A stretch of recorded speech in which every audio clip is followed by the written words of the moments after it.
아니, 내가 이렇게까지 했는데 어떻게 나한테 이럴 수 있어? 오늘도 집으로 돌아오는 길에 울컥하며 이 생각하셨나요? 솔직히 말해봅시다. 부모님 노후 대책 해드리느라 내 청춘 다 바치고, 동생 학비 대주느라 정작 나는 사고 싶은 거 하나 못 사고, 남편이랑 자식 뒷바라지 하느라 내 이름 석자 잃어버린 분들 많으시죠? 가족이니까 당연히 그래야지 라는 그 가스라이팅 같은 말에 속아 여러분의 인생을 갈아넣고 계신 건 아닌가요? 그런데 충격적인 사실 하나 말씀드릴까요? 여러분이 가족을 위해 희생하고 헌신할수록 역설적으로 그 가족은 더 빨리 망가지고 여러분을 우습게 보게 됩니다. 이건 제 개인적인 의견이 아니라 수많은 임상 데이터가 증명하는 심리학적 팩트입니다. 착한 사람 콤플렉스에 빠져서 가족의 감정 쓰레기통이나 ATM기로 살고 계신 당신, 오늘 영상 끝까지 안 보시면 남은 평생을 가족이라는 이름의 감옥에서 착취당하며 보내게 될지도 모릅니다. 도대체 왜 가족에게 헌신하면 안 되는지 그 소름 돋는 이유들을 지금부터 하나씩 파헤쳐 보겠습니다.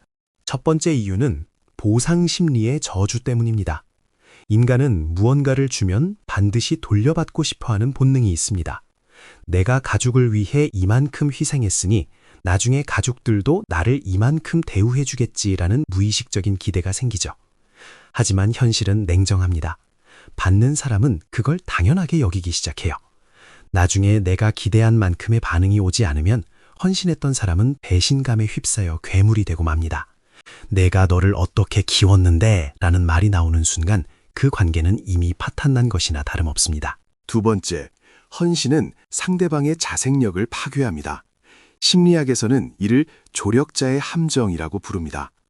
여러분이 가족의 문제를 대신 해결해 줄수록 가족들은 스스로 문제를 해결하는 근육을 잃어버립니다. 결국 당신은 가족을 돕고 있는 게 아니라 그들을 무능한 존재로 박제하고 있는 셈이죠. 당신이 없으면 아무것도 못하는 가족, 그게 정말 당신이 원하는 그림인가요? 세 번째로 정서적 융합의 위험성입니다. 가족과 나를 동일시하게 되면 가족의 감정이 곧 내 감정이 됩니다. 엄마가 우울하면 나도 죽고 싶고 동생이 사고를 치면 내 인생이 망한 것 같습니다. 이렇게 자아 경계가 무너지면 당신이라는 존재는 사라집니다. 타인의 인생을 대신 사느라 정작 당신의 영혼은 말라 죽어가고 있는 겁니다. 네 번째는 호의가 계속되면 권리인 줄 안다는 심리법칙 때문입니다. 심리학의 사회적 교환 이론에 따르면 인간은 최소한의 비용으로 최대한의 이익을 얻으려 합니다. 당신이 조건 없이 퍼주기 시작하면 가족들의 뇌구조는 당신을 자원공급원으로 인식하게 됩니다. 고마움은 잠시뿐이고 나중에는 조금만 덜해줘도 서운해하고 화를 내는 적반하장의 상황이 벌어집니다. 다섯 번째는 자기 유기의 문제입니다. 남을 돌보느라 나를 돌보지 않는 행위는 심리학적으로 자신을 학대하는 것과 같습니다. 내가 나를 대접하지 않는데 누가 나를 귀하게 여길까요?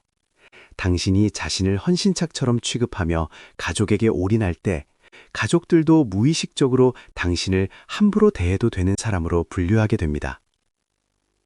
여섯 번째, 헌신은 가족 내의 건강한 권력 역학을 무너뜨립니다. 한 사람이 일방적으로 희생하는 구조는 권력의 불균형을 초래합니다. 이는 표면적으로는 평화로워 보일지 몰라도 내부적으로는 엄청난 분노와 억압이 쌓이는 구조입니다. 이 폭탄은 결국 가장 예상치 못한 순간에 가장 비극적인 방식으로 터지게 되어 있습니다. 여기서 잠깐, 여러분의 생각은 어떠신가요? 혹시 지금 이 이야기를 들으면서 그래, 우리 집 이야기네 라고 떠오르는 구체적인 사건이 있으신가요? 아니면 그래도 가족인데 너무 냉정한 거 아니야? 라는 생각이 드시나요? 여러분이 겪었던 가족 간의 희생과 그 결과에 대해 댓글로 자유롭게 남겨주세요. 비슷한 경험을 가진 분들에게 큰 위로와 깨달음이 될 수 있습니다. 일곱 번째 이유는 번아웃으로 인한 동반 파멸입니다. 헌신에도 에너지가 필요합니다. 하지만 무한정 퍼주기만 하는 에너지는 반드시 고갈됩니다. 당신이 번아웃에 빠져 쓰러지는 순간 당신에게 의존하던 가족 전체가 함께 무너집니다. 결국 진정한 사랑은 내가 먼저 단단하게 서 있을 때 가능한 것이지 나를 갉아먹으며 하는 것은 사랑이 아니라 동반 자살이나 다름없습니다. 여덟 번째, 헌신은 진실한 소통을 가로막습니다. 희생하는 사람은 대개 갈등을 피하려고 합니다. 서운한 게 있어도 내가 참지 뭐 라며 속으로 삼킵니다. 하지만 이렇게 쌓인 감정은 독이 되어 건강한 대화를 불가능하게 만듭니다. 겉으로는 웃고 있지만 속으로는 칼을 갈고 있는 관계. 그게 과연 건강한 가족일까요? 9번째는 자녀에게 대물림되는 희생의 굴레 때문입니다. 당신이 부모에게 헌신하는 모습을 보고 자란 아이들은 그것을 사랑의 정의로 착각합니다. 내 아이도 나중에 커서 나처럼 누군가에게 착취당하며 살기를 바라시나요? 당신이 지금 끊어내지 않으면 이 불행한 시나리오는 대를 이어 반복될 것입니다. 10번째, 헌신은 당신의 성장을 멈추게 합니다. 타인의 인생에 간섭하고 뒷바라지하는 데 모든 시간을 쓰느라 정작 당신이 도전하고 배워야 할 시기를 놓치고 있지는 않나요? 인생의 마지막 순간에 나는 누구의 엄마, 누구의 자식으로만 살다 간다라고 후회하며 눈 감을 건가요? 그렇다면 이제 우리는 어떻게 해야 할까요? 무작정 가족과 인연을 끊으라는 말이 아닙니다. 이제는 건강한 이기주의가 필요한 때입니다. 가장 먼저 해야 할 일은 심리적, 물리적 경계선을 긋는 것입니다. 여기까지는 내가 도와줄 수 있지만 그 이상은 네가 책임져야 해 라고 명확하게 선을 그어야 합니다. 처음에는 가족들의 저항이 심할 겁니다. 이기적이라는 비난도 쏟아지겠죠. 하지만 그 불편함을 견뎌내야만 당신도 살고 가족도 삽니다. 죄책감이 느껴질 때마다 기억하세요. 이 죄책감은 당신이 나빠서가 아니라 그동안 너무 과하게 책임져 왔다는 증거일 뿐입니다. 또한 자신의 욕구에 집중하는 연습을 시작해야 합니다. 오늘 내가 먹고 싶은 것, 내가 가고 싶은 것, 내가 사고 싶은 것을 먼저 결정해 보세요. 아주 작은 것부터 시작해서 나의 선택이 존중받는 경험을 쌓아야 합니다. 내가 행복해야 남을 도울 여유도 생기는 법입니다. 산소 마스크는 보호자가 먼저 쓰고 그 다음에 아이에게 씌워주는 것이 원칙임을 잊지 마세요. 가족의 문제를 객관적으로 바라보는 훈련도 필요합니다. 그들이 겪는 고통과 어려움은 그들의 몫입니다. 당신이 대신 아파해준다고 해서 그들의 고통이 줄어들지 않습니다. 오히려 그들이 그 고통을 충분히 겪어내고 스스로 일어설 기회를 빼앗지 마세요. 진정한 지지는 대신 짐을 들어주는 것이 아니라 옆에서 그들이 스스로 짐을 질 수 있도록 응원해주는 것입니다. 경제적인 독립과 분리도 필수적입니다. 가족이라는 이유로 금전적인 요구를 당연하게 받아주지 마세요. 돈이 얽히는 순간 관계는 비즈니스보다 더 냉혹해집니다. 당신의 노후와 미래를 담보로 가족의 현재 편안함을 사지 마세요. 그것은 결국 모두가 가난해지는 길입니다. 여러분의 상황은 어떤가요? 이제는 가족을 향한 무조건적인 헌신 대신 나를 지키는 선택을 할 준비가 되셨나요? 아니면 아직도 끊어내지 못하는 마음 때문에 괴로우신가요? 여러분이 생각하는 건강한 가족 거리두기의 방법이 있다면 댓글로 공유해 주세요. 자신을 사랑하는 법을 잊어버린 당신에게 이제는 그 사랑의 방향을 타인이 아닌 자신에게로 돌려야 할 시간입니다. 가족은 당신의 인생 전체가 아니라 인생의 소중한 일부여야만 합니다. 당신이 바로 서야 당신의 세상도 그리고 당신의 가족도 비로소 온전해질 수 있습니다. 지금 당장 거절하기 힘들다면 아주 작은 요구부터 아니, 지금은 좀 힘들어 라고 말해보는 건 어떨까요? 이 작은 연습이 당신의 인생을 바꾸는 위대한 시작이 될 것입니다. 가족에게 헌신하는 것이 미덕이라고 믿어온 당신에게 거절은 세상에서 가장 어려운 숙제일 겁니다. 하지만 심리학적으로 볼 때 거절은 상대방을 밀어내는 공격이 아니라 나라는 공간을 보호하는 최소한의 울타리입니다. 이 울타리가 없으면 가족들은 당신의 마음속으로 무단 침입해 모든 것을 파헤치고 망가뜨리게 됩니다. 가장 먼저 실천해야 할 대안은 감정적 분리 연습입니다. 가족이 화를 내거나 슬퍼할 때 그 감정을 당신의 것으로 가져오지 마세요. 아, 저 사람은 지금 화가 났구나. 엄마는 지금 슬픈 상태구나. 라고 객관적으로 관찰하는 습관을 들여야 합니다. 상대의 감정에 전염되지 않는 연습만으로도 당신은 심리적 에너지의 70% 이상을 아낄 수 있습니다. 그동안 당신은 가족의 기분 메이커 역할을 자처하며 너무 많은 에너지를 소모해왔습니다. 이제 그 에너지를 당신의 꿈과 취미, 그리고 휴식을 위해 사용하십시오. 두 번째로 제안하는 대안은 책임의 소재를 명확히 하는 것입니다. 예를 들어 형제가 경제적 어려움을 겪고 있다면 그것은 그 형제가 살아온 선택의 결과입니다. 당신이 그 빚을 대신 갚아준다고 해서 그의 소비 습관이나 인생 태도가 바뀌지 않습니다. 오히려 사고를 쳐도 가족이 해결해준다라는 나쁜 학습만 시키는 꼴입니다.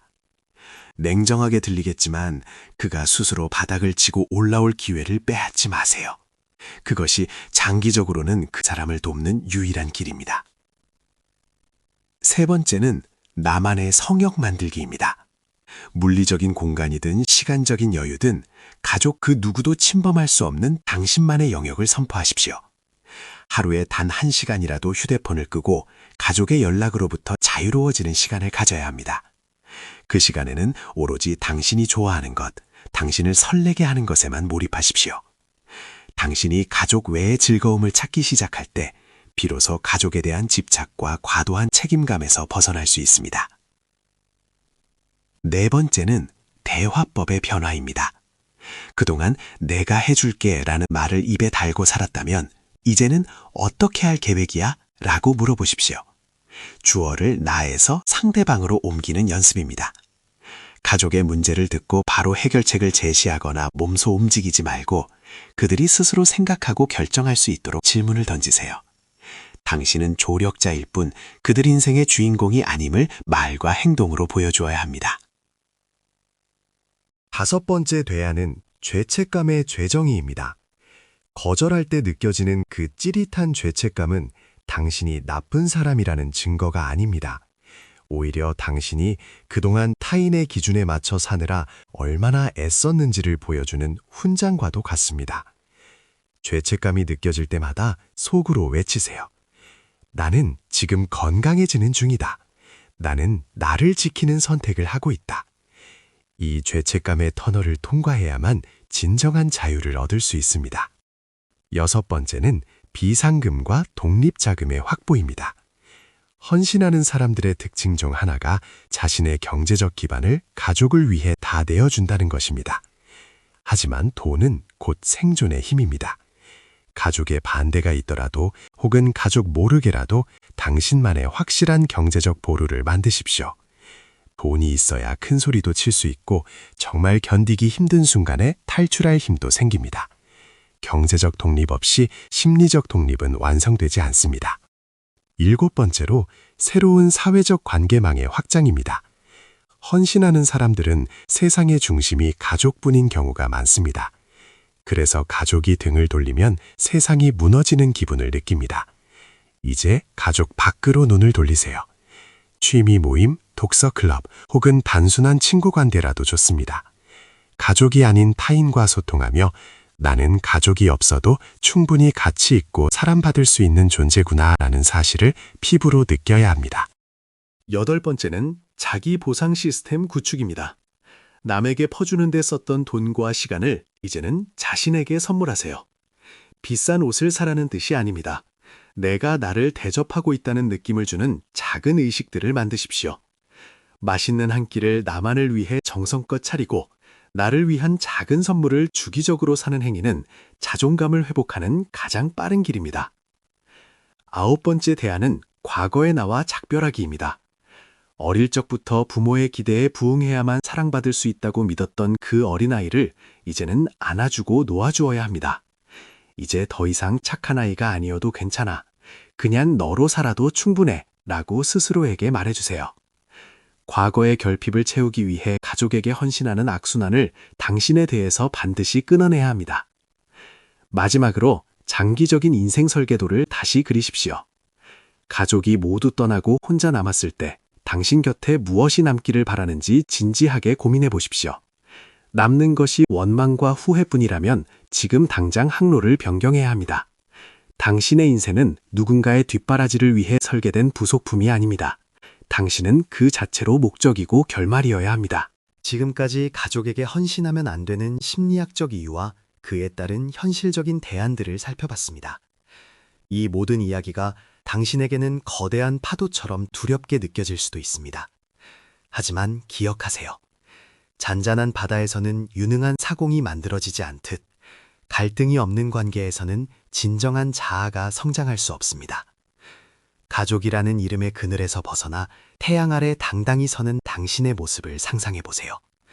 처음에는 살이 타는 듯 아프고 눈이 부실지 모르지만 곧 그 찬란한 자유에 감사하게 될 것입니다. 당신의 인생은 오직 당신의 선택으로만 채워져야 마땅합니다. 오늘 이 이야기가 여러분의 가슴에 작은 균열을 냈기를 바랍니다. 그 균열 사이로 새로운 삶의 빛이 스며들기를 진심으로 응원합니다. 가족을 사랑하는 가장 성숙한 방법은 내가 먼저 행복한 사람이 되는 것임을 절대 잊지 마십시오. 당신은 그럴 자격이 충분한 사람입니다.